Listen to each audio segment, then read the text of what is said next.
तपेश जी, आपने भी देखा है, साहित्यकारों को करीब से देखा है, साहित्य को भी देख रहे हैं, लेकिन समय बदल रहा है।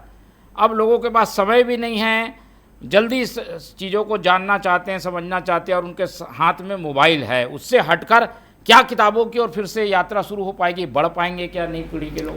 देखिए, सबसे पहली बात तो ये है, साहित्य सृजन और सांस्कृतिक चेतना, ये दोनों चीज़ों का प्रभाव हमको अनुसंधान के साथ देखने के लिए मिल रहा है। यह बात अलग है कि जो प्रकाशित साहित्य था उसका प्रभाव अब कम हो रहा है। अब इलेक्ट्रॉनिक या डिजिटल साहित्य वही परिवर्तित हो रहा है, उन्हीं को हम साहित्य के रूप में परोस रहे हैं सोशल मीडिया वगैरह के माध्यम से।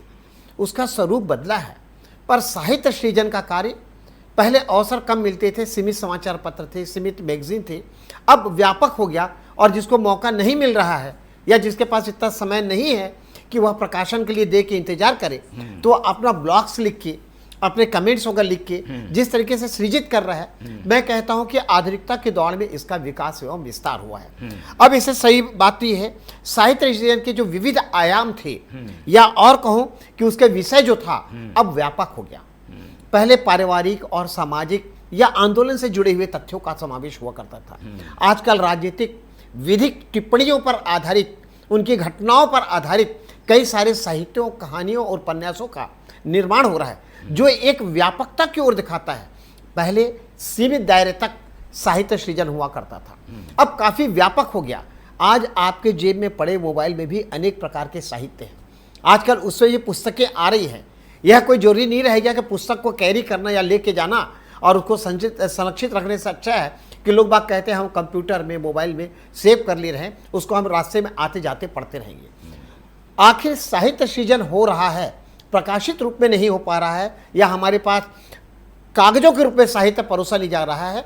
अब तो साहित्य सृजन का एक नया आयाम उठ के सामने आया है, वो है भारतीय ज्ञान परंपरा।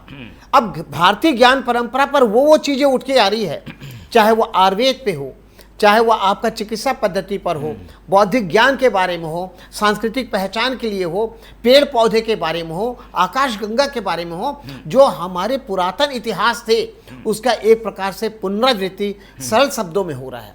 और साहित्य की एक बहुत बड़ी आयाम या विधि उठ के सामने आई है कि पहले हम हिंदी और अंग्रेजी दो में ही साहित्य का सृजन करते थे, अब स्थानीय भाषा में भी किया जाने लगा।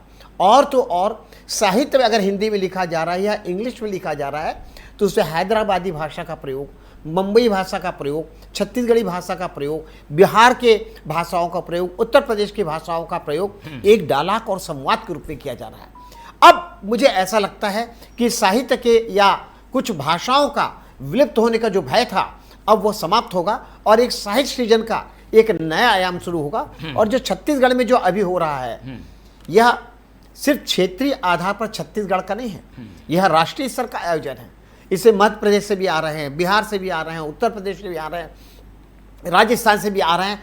और अगर वर्गीकरण के देखें तो महिला, पुरुष, आदिवासी, हरिजन, सभी समुदाय से जो लोग आ रहे हैं, ये विकलांग व्यक्ति भी आके अपने साहित्य सृजन की चीजों को प्रदर्शित कर रहा है। ये चीज बताता है कि लोगों को एक अवसर और एक प्लेटफॉर्म या मंच चाहिए था, वह मंच मिला। और निश्चित तौर पे वो मंच मिलने से एक जागृति और एक नया स्वरूप सामने आया। एक बहुत महत्वपूर्ण बात जो शायद किसी मीडिया में और किसी चैनल में या दूसरी चीज में नहीं आई है, वो ध्यानाकर्षण कर रहा हूं कि सरकार आयोजन कर रही है, पर आयोजन करते वक्त यह बात भी ध्यान रखी है जो शासकीय सेवक या सरकारी कर्मचारी साहित्य में रुचि रखते हैं, उनको भाग लेने का अवसर प्रदान किया है। आज हमारे शासकीय सेवक साहित्यकार होते हुए लुके छिपे या दबे स्वर से उन चीजों का सृजन या कार्य करते थे, अब उनको खुला प्लेटफॉर्म मिला। जो शिक्षित समुदाय होता था उसको एक अच्छा अवसर मिला, और यह आयोजन निश्चित तौर पे एक सार्थक और समर्पित वाला भाव है। और यहाँ पे कार्यक्रम में सिर्फ साहित्यकार नहीं आए हैं, साहित्य के प्रकाशक भी आए हैं, उनके वितरक भी आए हैं। यानी यह है कि एक प्रकार से पूरा बाजार मिला है। आज के विज्ञापन, आज के इलेक्ट्रॉनिक मीडिया, इन सब चीजों में साहित्यिक शब्दों का प्रयोग हो रहा है, इसका रोजगार का अवसर का विस्तार हुआ है। तब यह आयोजन बहुत मायने रखता है। रोजगार के साथ साथ साहित्यिक उपलब्धियों का एक पिटारा हमारे सामने रखा जाए। ठीक है, क्योंकि ये